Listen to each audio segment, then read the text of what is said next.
Yang terima kasih sudah meluangkan waktu untuk ikut wawancara hari ini. Perkenalkan, saya Syafri, mahasiswa program studi Psikologi Universitas Insan Cinta Indonesia. Sebelumnya saya menjelaskan wawancara ini merupakan bagian dari tugas praktikum kuliah psikodiagnostik 1 menggunakan metode behavioral event interview, dan tujuan dari wawancara ini adalah menggali pengalaman nyata yang pernah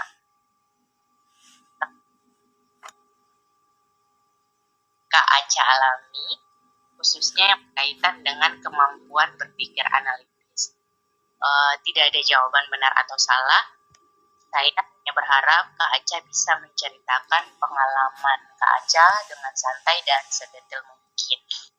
Baik, sebelum kita mulai, apakah Kak Aca bersedia direkam? Tentu rekamannya hanya digunakan untuk kepentingan akademik dan identitas Kak Aca akan dirahasiakan. Dan juga jika nanti ada pertanyaan yang membuat Kak Aca kurang nyaman, Kak Aca bebas untuk tidak menjawab ataupun menghentikan wawancara ini kapan saja. Apakah Kak Aca bersedia menjadi partisipan? Iya, bersedia, Kak. Terima kasih. Anggap saja kita sedang berbagi cerita. Baik Kak Aca, sebelum kita masuk ke pertanyaan utama, saya ingin meminta Kak Aca mengingat satu pengalaman kita yang pernah Kak Aca alami. Pengalaman itu boleh saat kuliah, kepanitiaan, atau pekerjaan atau kegiatan lain. Kak Aca bisa pilih salah satu pengalaman yang menurut Kak Aca cukup menantang. Jika sudah mengingat, nanti kita akan membahas pengalaman itu sampai gimana? Apakah Kak Aca sudah memilih pengalamannya? Iya, sudah, Kak. Boleh ceritakan apa yang terjadi waktu itu? Oke, saya mau cerita dulu pengalaman saya waktu jadi relawan di PMI ya, Kak. Oke. Jadi saya itu udah jadi relawan PMI dari tahun 2017 sampai 2025. Tapi saya berhenti di bulan Desember 2025 karena udah nggak bisa lagi ngebagi waktu karena kuliahnya sudah double-double. Nah, saya mau menceritakan tentang kejadian ya, Kak, kejadian yang... Nah, saya pernah waktu itu sama rekan-rekan saya, sesama relawan, itu diusir dari rumah warga. Itu karena sebenarnya ini agak lucu, Kak, tapi agak sedih juga. Jadi kami itu kan bagi-bagi brosur untuk pembagian donor darah. Nah, terus karena mungkin atribut kami yang terlalu mencolok, warnanya merah karena lambang dari palang merah itu sendiri kan merah ya, Kak. Jadi karena itu warga baru, saya juga nggak ngerti kenapa dia nggak paham sama palang merah Indonesia. Jadi kami itu tiba-tiba diusir, terus dimarah-marahin. Dia bilang, yang sopan ya kalau jadi relawan. Emang PMI itu apa sih? PMI itu apa? Dia bilang gitu. Jadi saya di situ selaku dari ketua panitia di situ, saya mulai ngejelasin kalau PMI itu apa. Awalnya dia itu sama suaminya tetap marah-marah, masih ngamuk-ngamuk, Kak, masih apa ya, kayak nggak mau dengerin lah, pokoknya lu pergi aja dari sini gitu. Tapi setelah saya dan rekan-rekan saya mulai kasih tunjuk untuk ada pembagian sembako nantinya, itu dia langsung luluh. Saya nggak tahu kenapa tiba-tiba dia langsung luluh ketika saya bilang nanti ada sembako beras, ada susu dan lain sebagainya. Dan menurut saya itu pengalaman yang satu-satunya ya, yang pertama kali saya temui diusir sama warga, padahal sudah bawa surat, sudah bawa ID card, udah bawa ambulans dari PMI itu sendiri, bukan ambulans tapi bentuknya kayak ambulans, harusnya mengerti. Nah, dari situ videonya itu hampir viral karena suaminya itu ngevideoin. Jadi itu jadi untungnya itu nggak diupload ke YouTube atau TikTok ya. Kalau nggak kan mereka nanti yang kena hujat sendiri. Itu di uploadnya itu ke Facebook di Facebooknya. Jadi waktu itu saya juga kaget tiba-tiba tiba-tiba dia udah dapat beras, udah dapat susu, tiba-tiba kok video saya itu sama rekan-rekan saya serelawan itu viral gitu. Viralnya tuh untungnya cuma di Kota Bumi aja. Itu sih Kak yang paling di luar Berarti itu nalar ya kejadian menurut saya. SMA. Oh itu kejadiannya waktu tahun 2024 Kak. Saya udah kerja, udah kuliah, tapi saya masih aktif di relawan. Yang siapa aja yang terlibat, teman-teman, ada teman kuliah kah atau teman kerja? Enggak, itu hanya teman-teman relawan aja ya. Karena kalau di relawan itu kan di semuanya itu ada campur-campur. Jadi ya rekan-rekan sejawat relawan aja yang tergabung di situ. Baik. Menurut Kak Aca yang membuat situasi menjadi rumit saat itu apa? Rumitnya karena ketika kita menjelaskan dan orang itu sudah menerima, tapi tetap aja mengupload video itu. Jadi saya bingung gitu. Mungkin kalau misalnya saya nggak menjelaskan kami ini dari mana, dari PMI atau dari unit mana, harusnya mungkin menurut saya ya wajar aja kalau dia memviralkan. Tapi kan kami udah sudah menjelaskan, sudah memberikan surat, sudah ngasih sembako semuanya, dan mereka udah baik-baik aja. Tiba-tiba setelah 1 hari setelah hari itu kejadiannya, di-upload aja gitu ke Facebook. Saya juga kaget gitu Kak. Tiba-tiba viral wajah saya. Menarik. Dalam situasi tersebut, kalau boleh tahu, Kak Aca bertanggung jawab sebagai apa?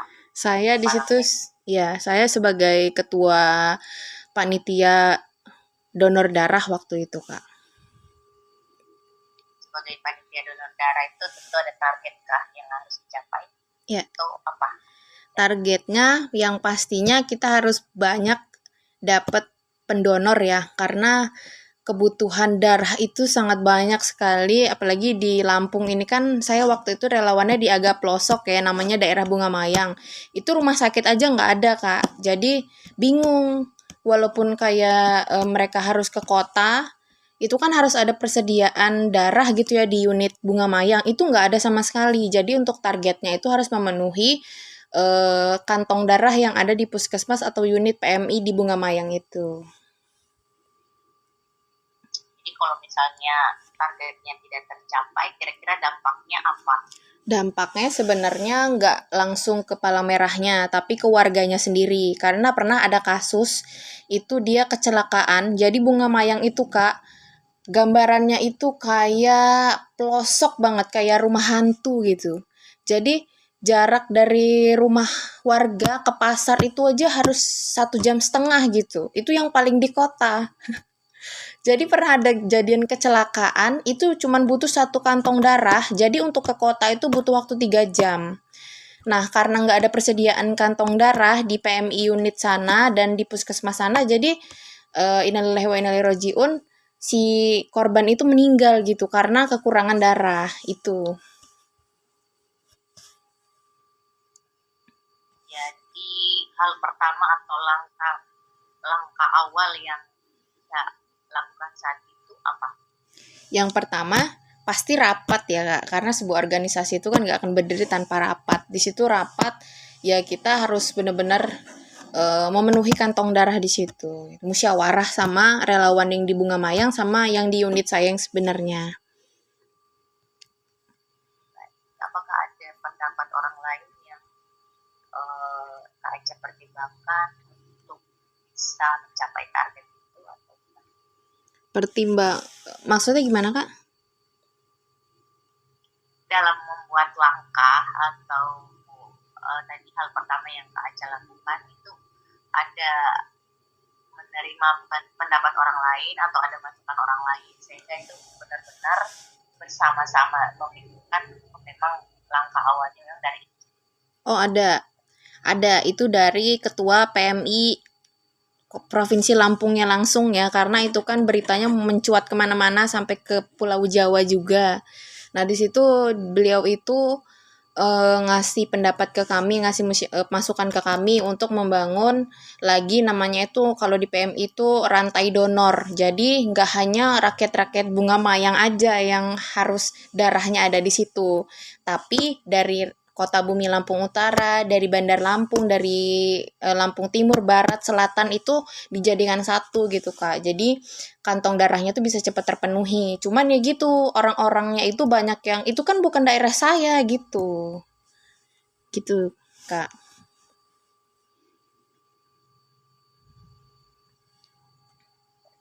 Jadi setelah melakukan langkah-langkah tadi, apakah ada hasil akhirnya sesuai harapan atau gimana?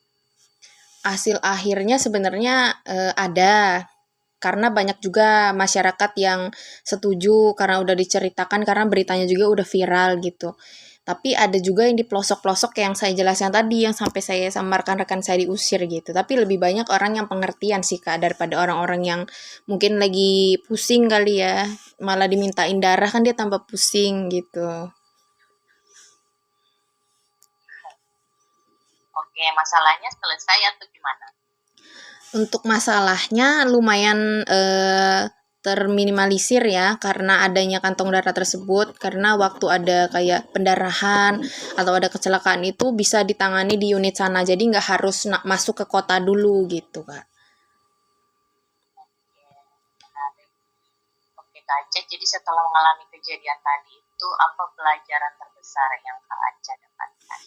Kalau pelajaran terbesar itu menurut saya untuk berkomunikasi ya Kak, karena mungkin saya juga ada kesalahan di situ, tiba-tiba datang karena saya pikir dia udah tahu kalau kami dari Palang Merah, jadi mungkin harusnya saya menjelaskan dulu tujuan saya apa gitu. Jadi komunikasi aja yang menurut saya harus saya kembangkan lagi. Oke, baik. Terima kasih Kak Aca sudah meluangkan waktu dan bersedia berbagi pengalaman hari ini. Menarik banget ceritanya dan juga tentunya sangat membantu saya dalam memahami bagaimana seseorang menghadapi suatu permasalahan dan mengambil keputusan. Semoga pengalaman wawancara hari ini